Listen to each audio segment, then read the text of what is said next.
Hello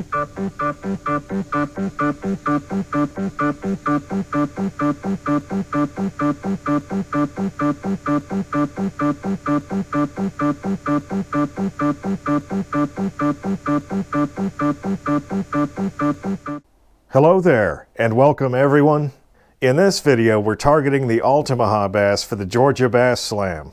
The Georgia Bass Slam is a program the Georgia DNR has to recognize anglers with the knowledge and skill to catch different species of black bass in different habitats across the state. Another reason or purpose of the Georgia Bass Slam is to stimulate interest in the conservation and management of native black bass and their habitats. Georgia has 12 native species of black bass, but for the purpose of the Georgia Bass Slam, only 10 are eligible. And the DNR did that because some species are so similar that most anglers can't ID them in the field. That's why largemouth bass and Florida bass are both considered largemouth bass for the Georgia Bass Slam. They did the same thing with spotted bass and Alabama bass. Both species are considered spotted bass for the Georgia Bass Slam. To achieve a slam, anglers have to catch at least 5 different species in a calendar year. 5 is the minimum number required for a slam, or you can go for all 10 species on the list. I usually go for all 10, and at this point in the year it's November, and I'm just now starting the Georgia Bass Slam. Now I have already caught a lot of these fish in other videos, but I didn't get pics for the DNR because I wanted to do separate videos for the Georgia Bass Slam. For those that don't know, the Altamaha bass is an upland species of black bass native to the Altamaha River drainage above the fall line. Now I have to say, Altamaha bass are not actually found in the Altamaha River. Altamaha bass are named for the Altamaha River drainage. Many fish, including black bass, are named for the river drainage where the fish was first identified by science. Some of the more well-known examples are the Guadalupe bass, the Swanee bass, and the Alabama bass. So if you want to find and catch Altamaha bass, you need to fish the Altamaha River drainage above the fall line. This includes the Ocmulgee and Oconee River drainages, and this is a map of that area.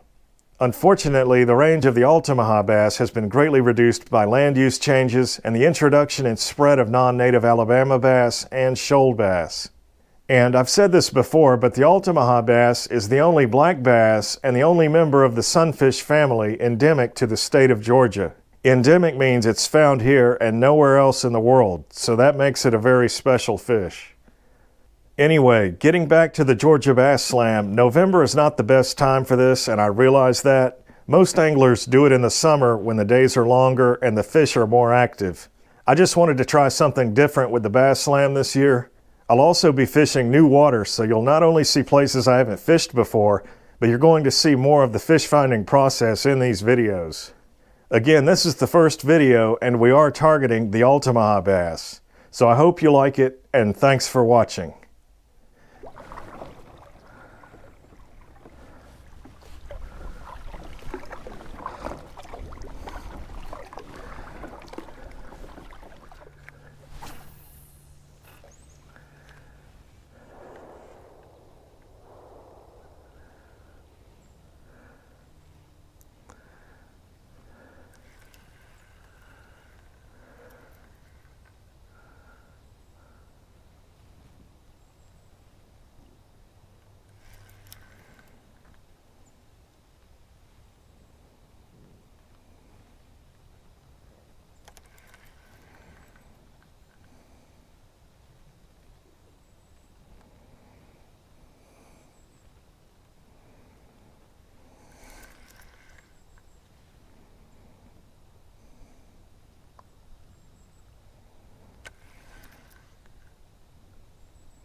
There's a little one,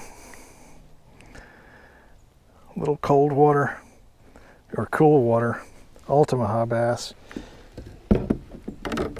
The only black bass endemic to the state of Georgia. I love these fish. Now that is a small one, but you can see the orange coloration there on the leading edge of the anal fin and the leading edge of the soft dorsal. He's also got some there on the leading edge of the caudal fin on the upper and lower margin there. Also some prominent spots in the anal fin, which the Bartram's bass typically does not have. You've also got some of the spots there in the soft dorsal and also there in the caudal fin. But that's the Altamaha bass. That one might be 8 inches, but I'm hoping we can get one larger than that.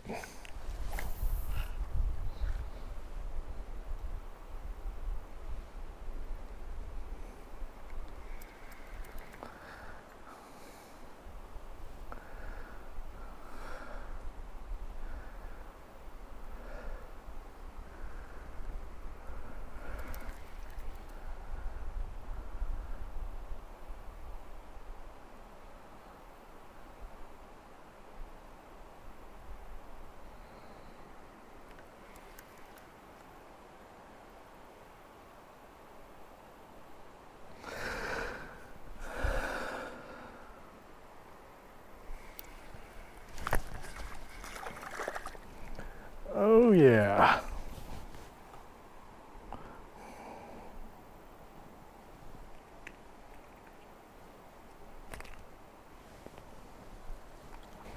Now this one, you can see the markings, the blotches are evenly spaced there. He's got 1, 2, 3, 4, 5, 6, 7, 8, 9.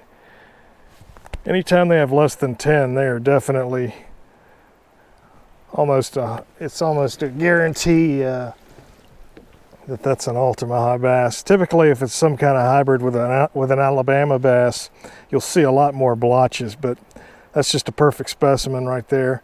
I don't think he's 8 inches. Yeah, no, he's not, but very, very colorful. You can see the orange coloration on the leading edge of the anal fin, leading edge of the soft dorsal there, and also there on the caudal fin, he's got lots of orange. Let this guy go.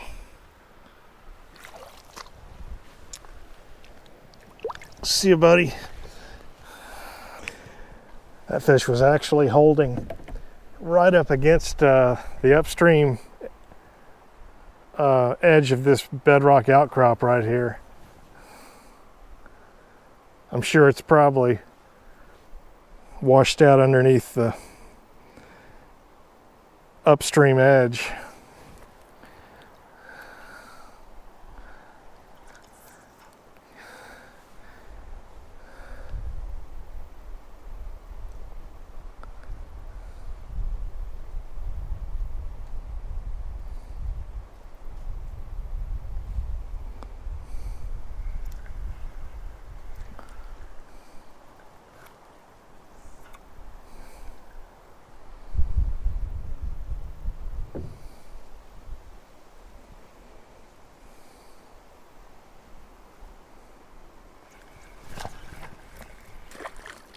That one's 8 inches, if I don't lose him.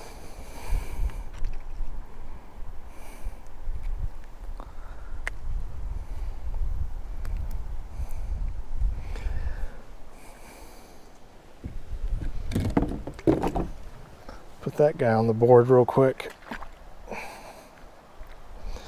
I'm actually kind of in a dangerous spot. It's not a good place to stand.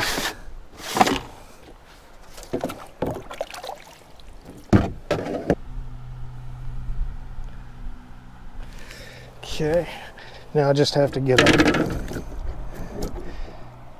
an angler pic of me holding the fish, so I've got to turn the camera off and get my digital camera out to do that. So I'll be right back.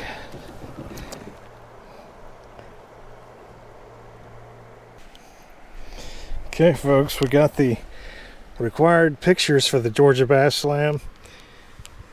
So we're gonna let this little Altamaha bass go. See you, buddy.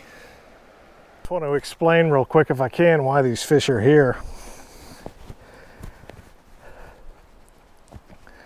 Basically, if we look upstream, there's a lot of bedrock on the left side of the channel here. And all this water, the bedrock that I'm standing on, it extends all the way across the channel. But right here, you can see it forms a constriction. It comes down here close to the bank on this side of the channel. And not only do we have this constriction here against the bank, but you also have some trees hanging over the water. So that's always a big plus when you're talking about upland species of black bass. Even though this is November,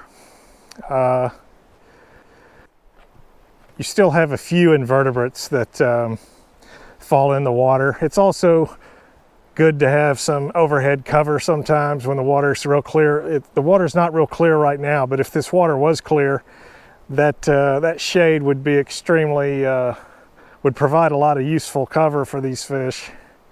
But right now they really seem to be under these bedrock outcrops right here, the ones that extend out close to this current, to this constriction here. And they are most likely undercut or washed out on the upstream side, and that's where those fish are holding. So you've got this natural channel constriction, and there's also, you know, pretty significant current here because there's a change in gradient downstream. This is a shoal. It's not a big obvious one. There is a larger one just behind me. If I turn around, you can see it. So we might catch a few more in this. You can kind of see there's a nice current seam right here. You have all the leaves in this back eddy over here, and we got a nice seam right there. Probably going to be one or two holding in this current seam, and maybe again there's another deep section past that rock, so there might be one or two there. And then we have the section below this shoal. We'll see what that looks like when we get down there. But for now, anytime you have a channel constriction like this with bedrock, where it comes, it extends out all the way across the channel, almost to the opposite bank here. The only deep water available is right here, and all the current is going right there. You can see the leaves are pinned against the bank there as they float by. So that's an excellent spot for upland stream specialists like the Altamaha bass to, you know, ambush prey.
All right.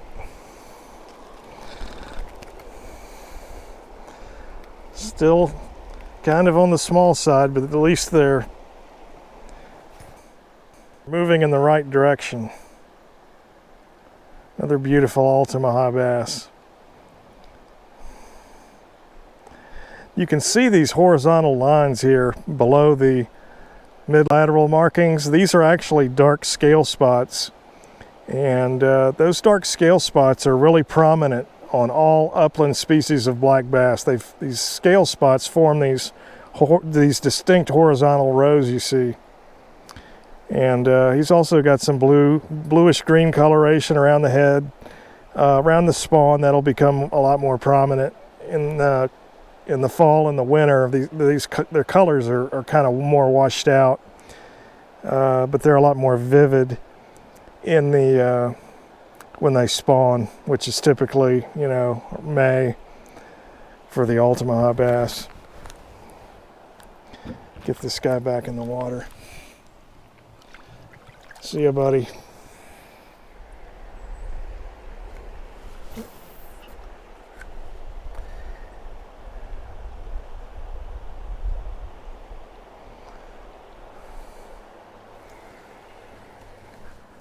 That felt like a red breast sunfish. Oh, he still got it.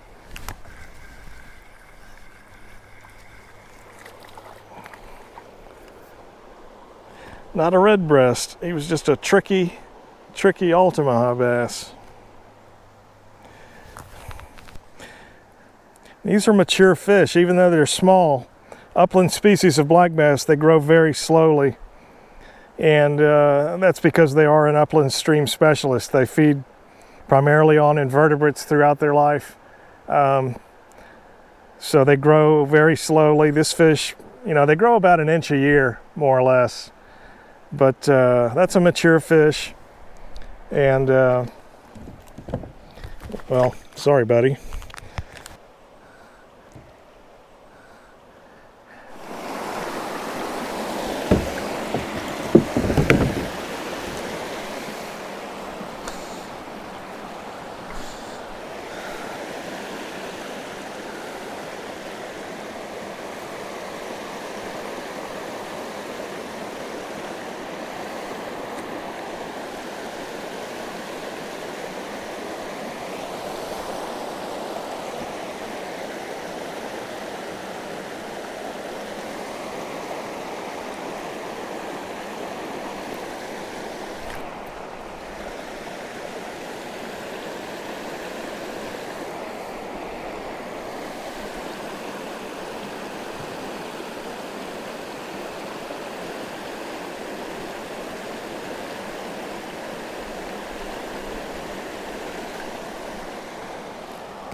The smallest one of the day.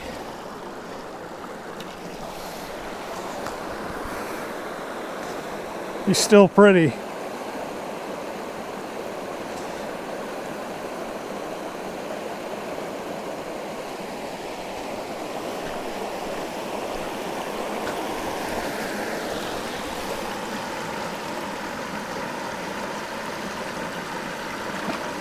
See ya.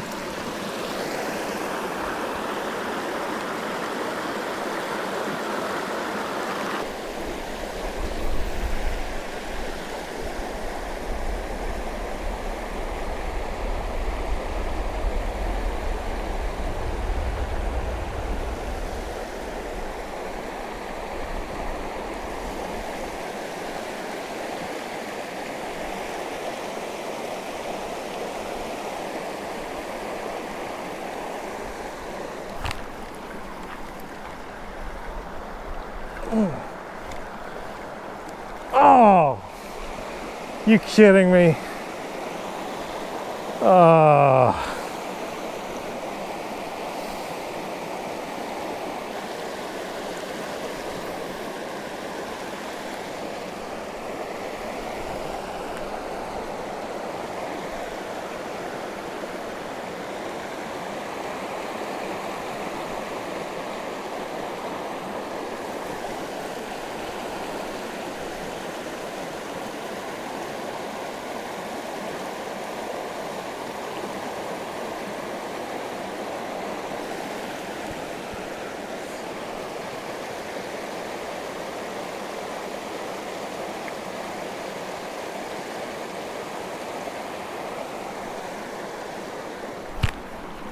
No!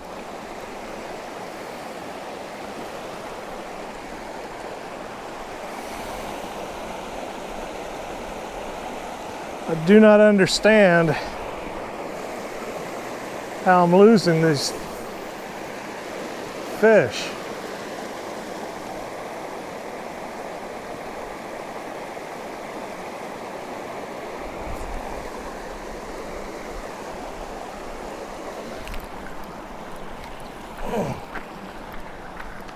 Come on. Oh yeah. I think the one I lost was bigger, but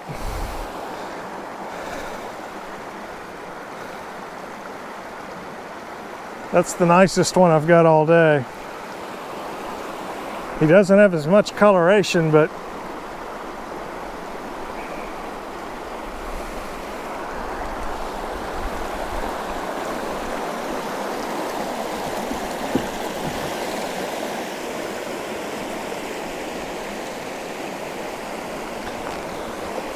you can kind of see the blotches.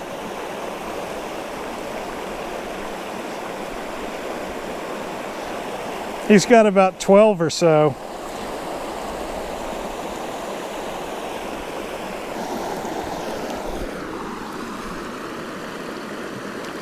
See ya, buddy.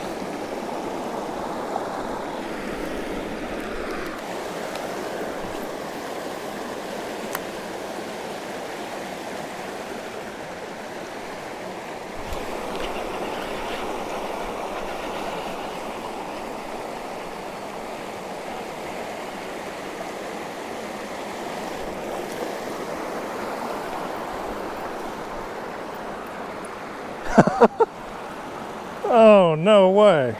This looks like some kind of... This looks like a hybrid. I hate to say it.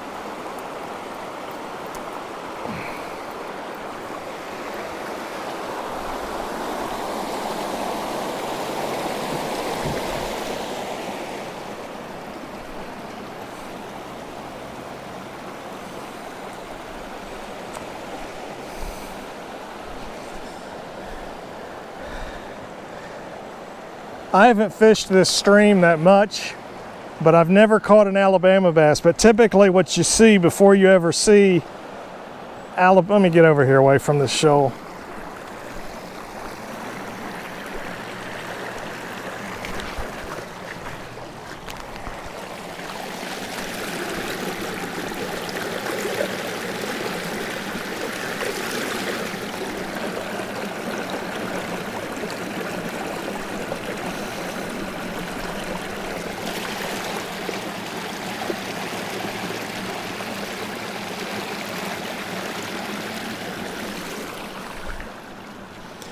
Typically what you see before you see the Alabama bass are hybrids, because when an Alabama bass spawns with another species, they produce thousands of offspring.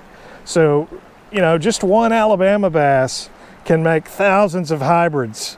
So typically, that's how they go undetected for a while when they are introduced or invade another stream or body of water.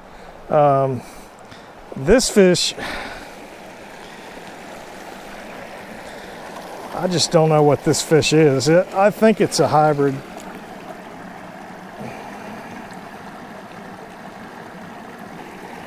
See, if I hold this fish in the water, it's got a continuous mid-lateral stripe, whereas the Altamaha bass, the blotches are typically broken, and you also have some vertically elongated blotches with the Altamaha bass. This fish also has no coloration. No coloration in the soft dorsal or the anal fin or the caudal fin. Doesn't have any spots in those three fins, and the margins of the caudal fin have really no coloration at all. So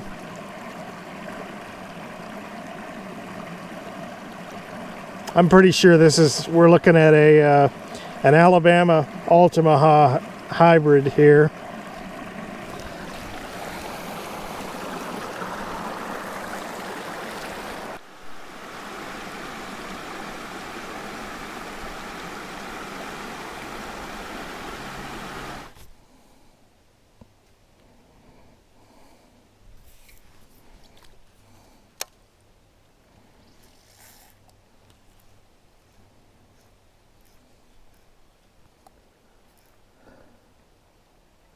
There's not really much current around this bedrock outcrop, but I saw these Dobson fly egg cases on the bedrock, so I wanted to show you that.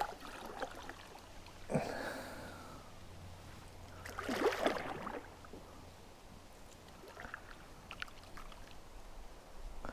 can see them all over the surface of the bedrock there.